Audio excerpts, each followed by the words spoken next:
companheiras e companheiros. Esse palestrante é um que eu, como na qualidade de presidente, faço questão de apresentá-lo pessoalmente. Trata-se de Lucas Alves Chacha. Ele tem 27 anos, nasceu na cidade de Campo Grande, no Mato Grosso do Sul. É formado em Economia pela Universidade Federal do Mato Grosso do Sul. Ele mora aqui em Florianópolis desde 2009, onde se formou aqui mestre em Economia pela Universidade Federal de Santa Catarina. E hoje é doutorando pela mesma instituição. Atua em pesquisas com análises quantitativas nas áreas de finanças, infraestrutura e logística. Desde o início de 2011, é professor substituto na Universidade Federal de Santa Catarina. E além disso, desse currículo enviado, posso dizer que a Lucas Chacha é humilde, tem essa qualidade em função do currículo que apresenta, é um grande amigo, uma excelente pessoa e um grande estudioso de economia. Tenho certeza que o que ele tem a nos dizer vai nos engrandecer sobremaneira. Estamos ansiosos para ele ouvir.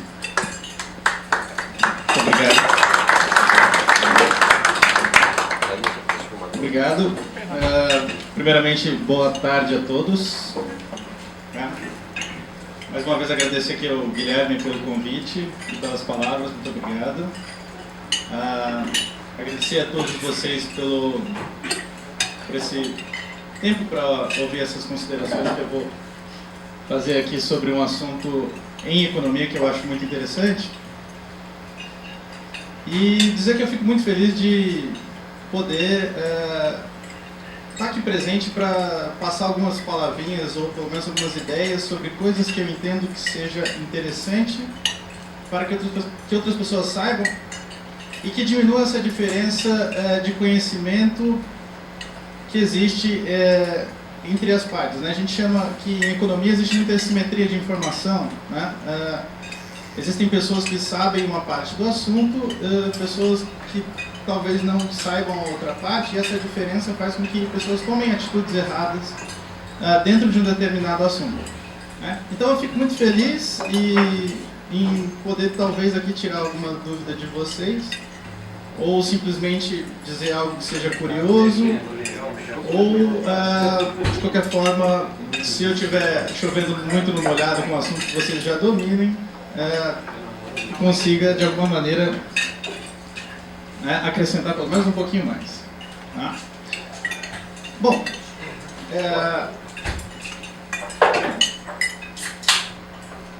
quando o Guilherme me fez o convite para fazer uma palestrinha aqui, eu fiquei muito feliz.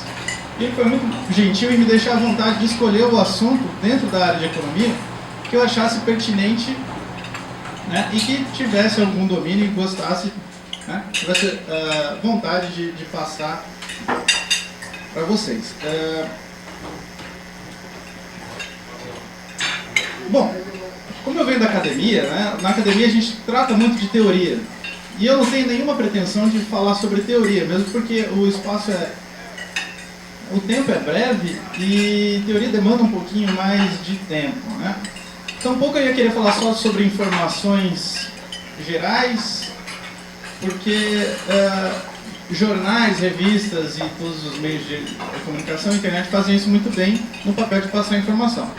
Então, nesse breve tempo, eu vou tentar fazer o quê? Associar um pouquinho esses dois pedaços de conhecimento, né, que é a parte de informação, a parte de teoria, com um pouquinho de informação que a gente tem aí disponível, para chegar a algumas conclusões a respeito desse assunto que é mercado imobiliário, né? Escolhi esse assunto porque o Guilherme me falou sobre a heterogeneidade do público, né? Tem pessoas das mais diversas áreas, e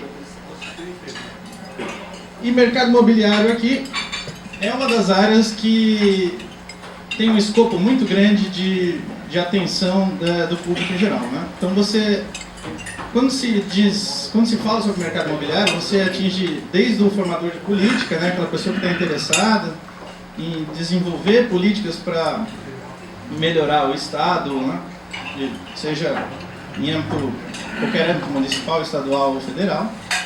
Atinge empresários e decisões do empresariado de investir ou não investir, né, trocas obrigatórias, custo de oportunidade entre iniciar um projeto, né, fazer o aluguel de um determinado local ou fazer a compra desse imóvel. E atinge também finanças familiares, né, já que casa própria ou investimento em mercado imobiliário pelo menos tem sido nos últimos anos uma alternativa ao mercado financeiro que tem apresentado retornos um pouco mais baixos do que nos últimos, talvez, 15 anos aí. Tá? Então, dentro desse aspecto, a gente vai falar um pouquinho sobre o mercado imobiliário e eu não tenho também nenhuma pretensão de falar sobre a oportunidade de investimento em si. Tá? Dizer algo sobre preço, sobre o que está valorizado e o que não está valorizado. Porque esse tipo de decisão, ela é particular de todo mundo que está encarando uma determinada oportunidade de investimento. Pessoas são expostas a boas e más oportunidades de investimento a todo momento. E isso cabe às pessoas decidirem. O que eu pretendo fazer aqui é mostrar uma foto grande do mercado imobiliário como um todo. E tentar, de alguma maneira, desmistificar alguns assuntos que vem dizendo sobre o mercado imobiliário brasileiro, do qual eu tenho alguma propriedade para dizer porque estudei sobre esse assunto. Tá? Então, a gente vai ver aqui um pouquinho sobre o mercado imobiliário. E, mais especificamente, sobre bolhas imobiliárias. Né? Porque existe algumas pessoas falando, são boas analistas, dizendo que existe a possibilidade da ocorrência de uma bolha imobiliária dentro do mercado brasileiro, né, como um todo. E pessoas chegam a essa conclusão, né, que já adianto que não é correta, quando elas se veem diante de alguns fatos que não são completos também. Tá? Então, a gente precisa diminuir essa distância de informação. Então, vou falar um pouquinho aqui primeiramente sobre a crise do subprime, que foi uma crise no mercado imobiliário americano, que talvez seja de conhecimento de alguns de vocês. Falar sobre o Brasil e a questão do Minha Casa Minha Vida, e depois tentar explorar pelo menos um pouco sobre as bolhas imobiliárias que aconteceram aí a partir de 2008, notadamente em alguns países da Europa, que são a Irlanda, a Espanha, pessoas falando sobre isso na China, mas a informação que a gente tem sobre a China é muito difícil de analisar, então são alguns países aí que tiveram problemas aí dentro do mercado imobiliário e o mercado imobiliário transferiu esses problemas para a economia como um todo. Então, vamos iniciar falando sobre o subprime. E as pessoas, quando dizem que no Brasil existe uma possibilidade de acontecer uma bolha imobiliária, eles estão dizendo isso porque as pessoas viram o que aconteceu nos Estados Unidos em 2006, 2007 e antes disso, e dizem que o processo é o mesmo. Então vamos descobrir o que existe de semelhança entre os dois processos e quais as diferenças entre os dois processos e por que um se aplica ou não se aplica ao caso brasileiro. Então, você tem ali nos últimos 15 anos, desde o final de 2008, uma crescente expansão monetária nos Estados Unidos. Em 2001, ocorreu uma crise nos Estados Unidos, a chamada crise das empresas.com. Essa crise, ela é o quê? Foi uma crise financeira que teve reflexos dentro do mercado real, emprego e atividade industrial. Nesse aspecto, os economistas dizem que é o seguinte: você corrige essas deficiências na hora que elas acontecem e deixa que o país entre em um determinado tempo de recessão, ou você faz políticas chamadas anticíclicas. Essas políticas anticíclicas, elas implicam o quê? Em expansão da moeda e fatalmente isso faz com que os juros caiam. Tá? Então, de maneira geral, a gente chega em 2001 com os Estados Unidos fazendo essa expansão monetária e impedindo que os juros tomassem um rumo de correção. Esses juros mais baixos, né, quando os juros deviam estar mais altos, fazem com que os investidores tomem decisões erradas. Por que isso acontece? Porque você tem o seguinte: um investimento que seria viável a um determinado preço passa a ter um preço irreal, subsidiado na economia, que faz com que aquele investimento que a princípio não era interessante ou viável economicamente seja interessante. E as pessoas investem nisso. Isso é uma decisão errada. Quando as pessoas deviam estar fazendo poupança, elas estão gastando dinheiro em economia. Mas isso é uma decisão voluntária, mais uma vez. É uma política anticíclica. Só que dentro dos Estados Unidos isso teve uma consequência muito grande. Né? Porque em 2001, para salvar o país da recessão, os juros abaixaram e nesses juros foram revertidos em grande parte em crédito imobiliário. Tá? Esse crédito imobiliário fez com que o preço das casas subisse mais do que deveria ter subido no período. Então a gente tem em economia algo chamado de regra de Taylor, que é uma regra de juros. É um manual que os bancos centrais utilizam para saber qual que é o juro que a economia devia estar praticando naquele momento. E esse manual ele diz o seguinte: você tem uma determinada taxa de juros para um determinado nível de atividade econômica e um determinado nível de inflação. Então, naquele período, priorizou-se a atividade econômica e deixou-se inflação de lado, numa medida que não era, que não respeitava essa regra de Taylor, né, que é uma regra que deixa a economia, a oferta e demanda da economia em equilíbrio. Dentro disso, esses juros já estavam de sobremaneira mais baixos e os bancos tomaram a decisão de fazer o quê? Com essa expansão, com a grande liquidez de créditos para fundos imobiliários, eles começaram a expandir isso para pessoas com pior capacidade de pagamento, né? Que seriam aqueles chamados ninjas, né? Que é no incomes, no jobs, no assets. São pessoas que não tinham capacidade de pagar ou arcar com as consequências daquele pagamento. E basicamente esses pagamentos eram feitos com base na hipoteca das casas. Então o que acontecia? O banco emprestava o dinheiro para a pessoa comprar uma determinada casa, a casa dava... E a pessoa que tomava esse empréstimo dava como garantia a casa, né? A hipoteca da casa. Então, e isso foi uma prática comum naquela época, e durou de 2001 até 2006. E todo esse tempo isso foi frutífero, né? Gerou crescimento, as pessoas compravam casas, o mercado imobiliário lá cresceu. Só que esse movimento era insustentável, porque fatalmente a economia ia precisar de uma correção de juros, porque existe um mecanismo onde quando você expande o crédito, você precisa fazer uma correção, uma limpeza de liquidez, que a gente chama, dentro do mercado para fazer com que a inflação volte para os patamares anteriores, né? Então o que aconteceu? Você tem uma expansão de crédito, e essa expansão de crédito ela vem primeiro no mercado imobiliário. Então o que acontece? Lá você tinha um dinheiro que era mais barato do que o dinheiro em geral na economia. Então, o mecanismo é simples. Se o dinheiro está mais barato para mim para comprar uma determinada coisa, eu invisto naquilo. E aquele preço é inflado artificialmente. Então isso aconteceu com as casas. O que a gente percebe? A partir de 2001, você tem que essa inclinação aqui aumentou. Isso aqui é o índice de preço que vai dizer qual que é o preço das casas. Então, se a gente tem aqui como 2001 a base é 100, o preço subiu 2,5 vezes até o período do estouro da bolha, né? Notadamente entre 2006 e 2007. Tá? Então, teve essa grande valorização. Nos Estados Unidos, uma taxa de retorno de 2,5% em 4 anos é algo muito grande. Tá? Se você for ver lá, eles têm juros reais.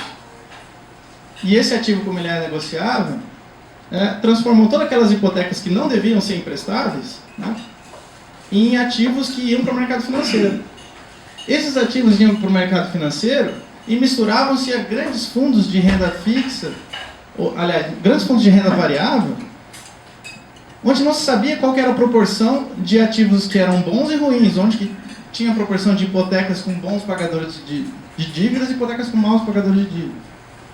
E mesmo que essa fração seja pequena, a lógica do mercado financeiro, ela faz com que essa pequena diferença de maus pagadores tenha um grande resultado, né, uma influência bem grande no resultado geral. Porque imagine o seguinte, uma pessoa compra $1 milhão dentro de um fundo. E nesse fundo tem 1% de ativos que não são bons, né, de pessoas que não conseguem pagar aquele ativo. Quando a pessoa saca esses 100 milhões, ela não vai deixar o 1% de prejuízo, porque o banco não sabe se é 1%, se é 5%, se é 10%. Então, ele saca a totalidade. Aquele 1% de prejuízo fica no fundo. E, em última instância, quando a última pessoa querer sacar o dinheiro do fundo, ela não vai ter fundos para pagar isso. Então, uma pequena diferença de maus pagadores pode se transmitir em um grande prejuízo na economia. Mais ainda, ninguém sabia se esse prejuízo ele ia ser no consumidor final do fundo, se esse prejuízo ficaria para os bancos ou para as famílias. Então, de fato, existia um risco moral no mercado. Esse risco moral fez com que as pessoas tirassem dinheiro da esfera produtiva, né? Tirassem dinheiro dos bancos. Bancos sem dinheiro para emprestar para as empresas diminuem a atividade econômica da empresa e isso gera desemprego, queda na atividade industrial, enfim. Você transfere uma crise que vem de um determinado setor de maus pagadores, passa por investidores no mercado financeiro e acaba na economia. Então esse é o canal que isso acontece. Bom, aí as pessoas têm medo que o seguinte, que aconteça o mesmo com o Brasil. E aqui a gente vai mostrar que isso aqui não vai acontecer no Brasil. Ó, mais uma vez, só para deixar claro aquilo que a gente disse, olha, em 2001 as hipotecas securitizadas, ou aquelas que foram transformadas em ativos financeiros, eram poucas.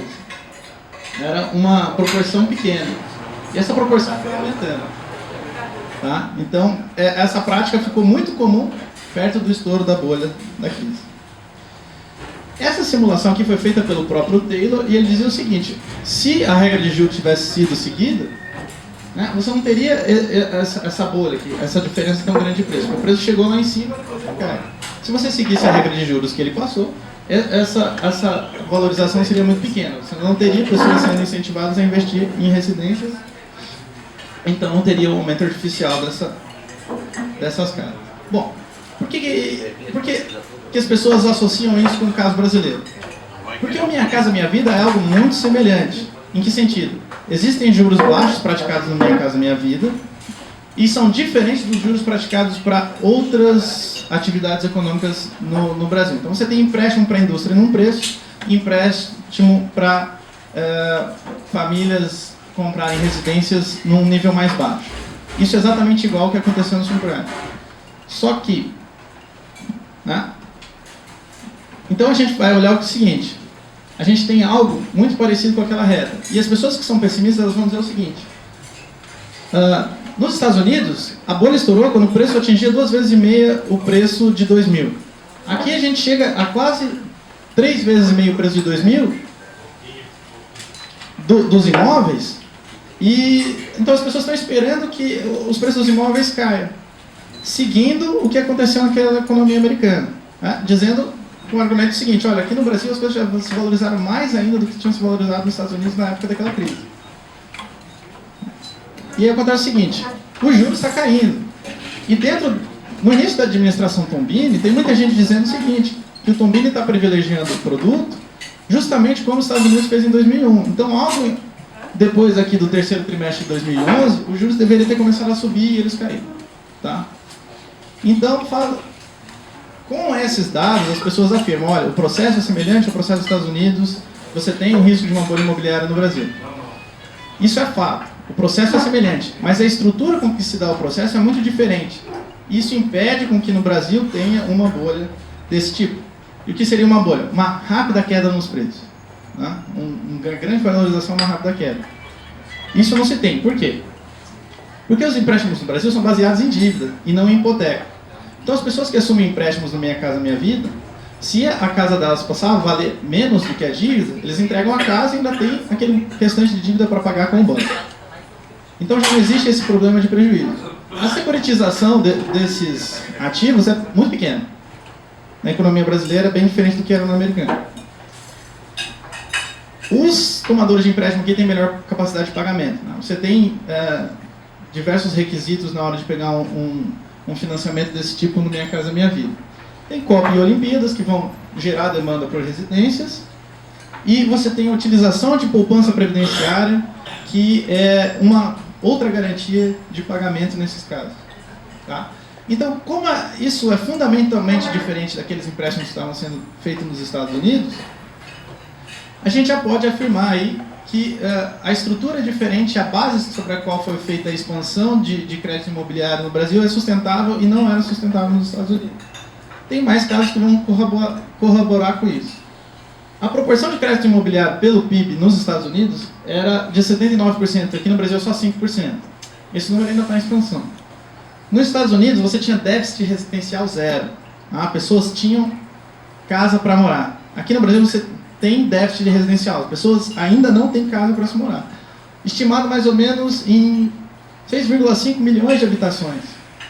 Tá? E você ainda tem problemas de precariedade das residências que existem. Né? Então, esse número aumenta muito quando você vai querer analisar residências que podem melhorar, ou pelo menos famílias que moram em excesso dentro de uma residência, que são consideradas ali no IBGE, são famílias com mais de 2 residentes por cômodo, né?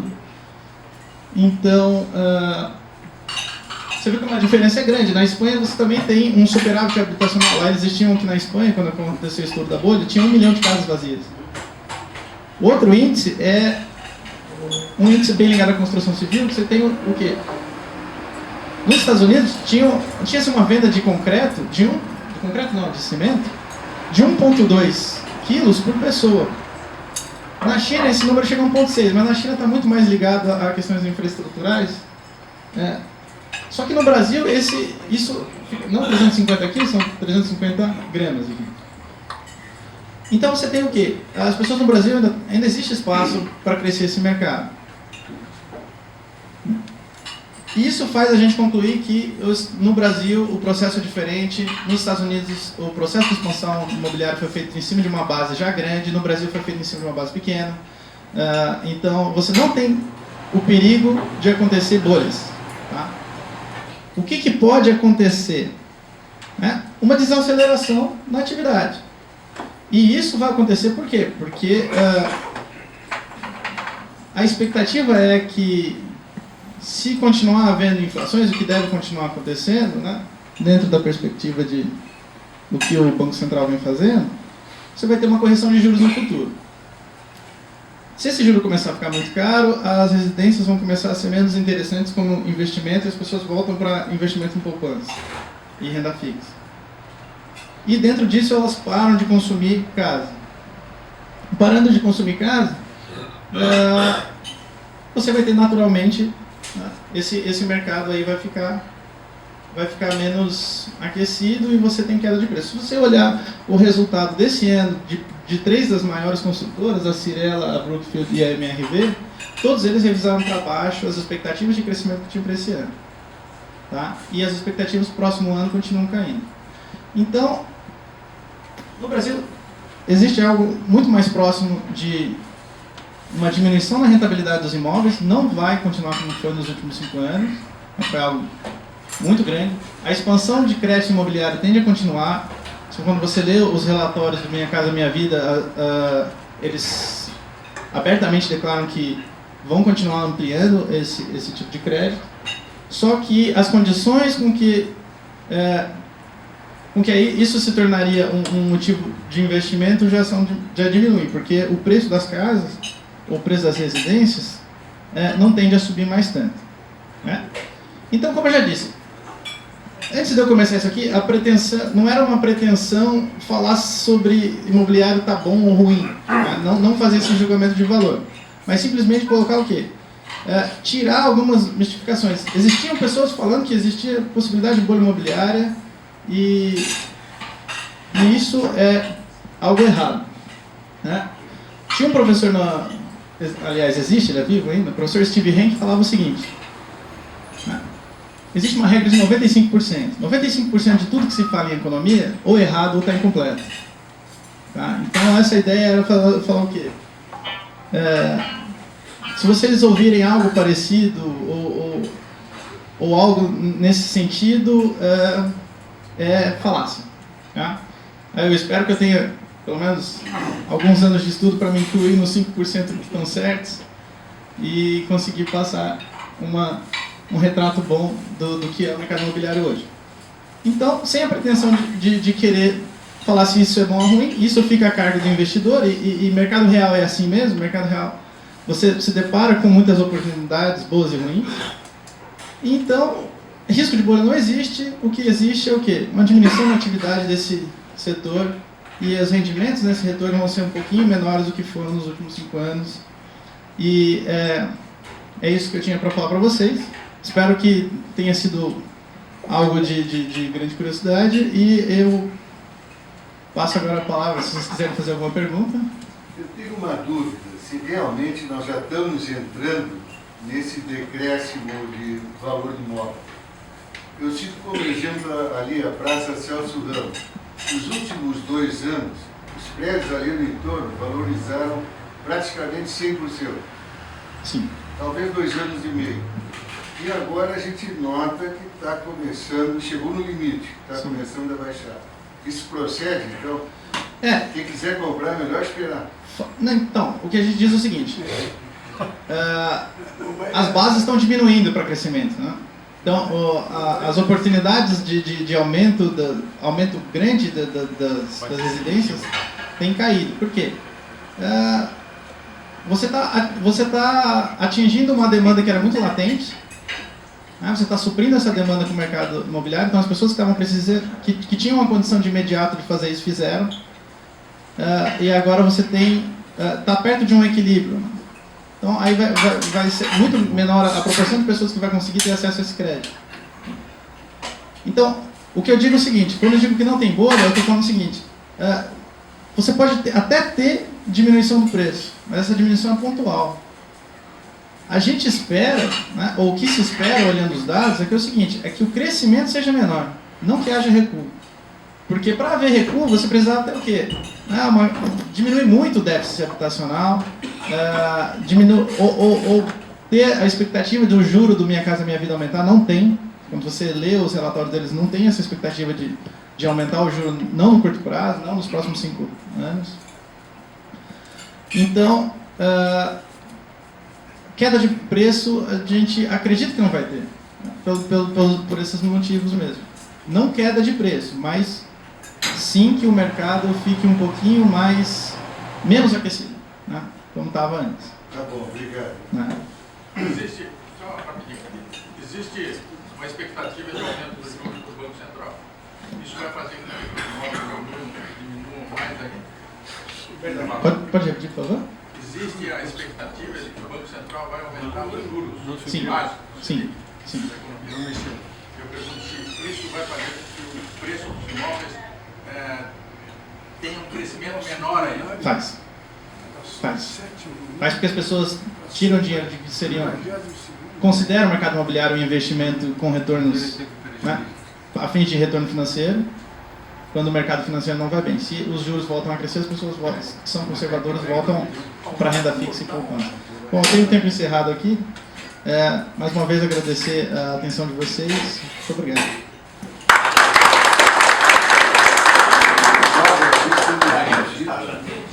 Muito obrigado ao professor Lucas Chacha. Eu gosto de dizer que quando a plateia está em silêncio é porque a apresentação é muito boa, né? E em nome do Rotary Clube de Florianópolis eu quero entregar esse certificado em agradecimento à sua palestra de hoje.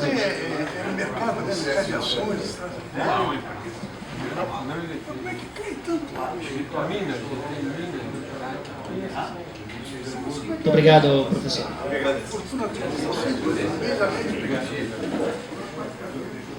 Faço nesse momento também ao professor a entrega do livro de memórias